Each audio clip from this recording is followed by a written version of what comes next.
For all the latest updates, subscribe to News9.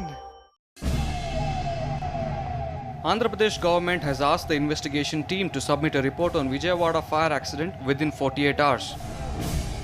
The investigation team has collected CCTV footage from Swarna Palace where the incident occurred, in which 11 people died.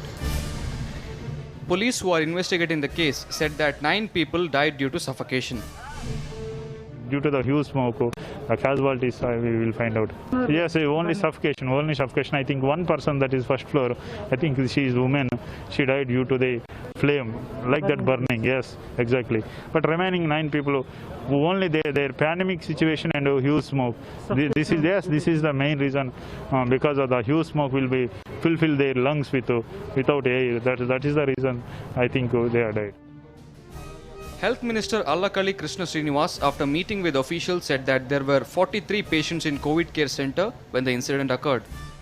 జిల్లా collector గారు కానివ్వండి, అధికారులు కానివ్వండి, ఇక్కడ చెప్పినటువంటి వివరాల ప్రకారం 43 మంది మొత్తంగా ఈ ప్రమాదం జరిగినటువంటి సమయంలో ఈ హాస్పిటల్లో ఈ హోటల్లో ఉండటం జరిగింది.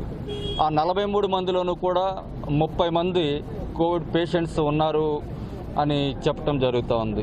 అదేవిధంగా మిగిలినటువంటి 20 మంది కూడా హాస్పిటల్లో వారందరికీ కూడా తగిన చికిత్స జరుగుతూ ఉంది. ప్రస్తుతానికైతే మిగిలినటువంటి 20 మందికి కూడా ఎటువంటి ప్రాణాపాయం కూడా లేదని చెప్తూ ఉన్నారు.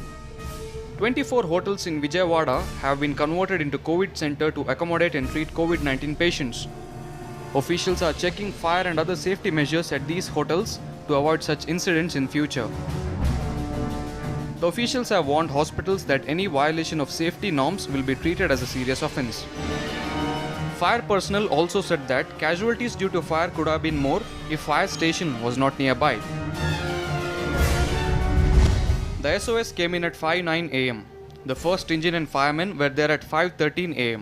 The ground floor lobby and a portion of the first floor were afire. They called for backup from nearby stations. Within minutes, 5 engines and 43 personnel were there. One of the fire personnel who was part of the rescue operation said that by the time they reached, the ground floor lobby was inaccessible. Fire broke out near a staircase, making it difficult for the fire personnel to enter the building, and there were no fire escape in the building.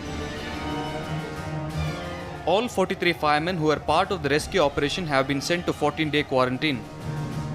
Meanwhile, Health Department officials in the neighboring Telangana have issued circular warning hospitals to adhere to fire safety norms. However, reports suggest that none of the 36 hotels functioning as COVID-19 treatment facilities in Telangana have submitted an application for the required no objection certificate.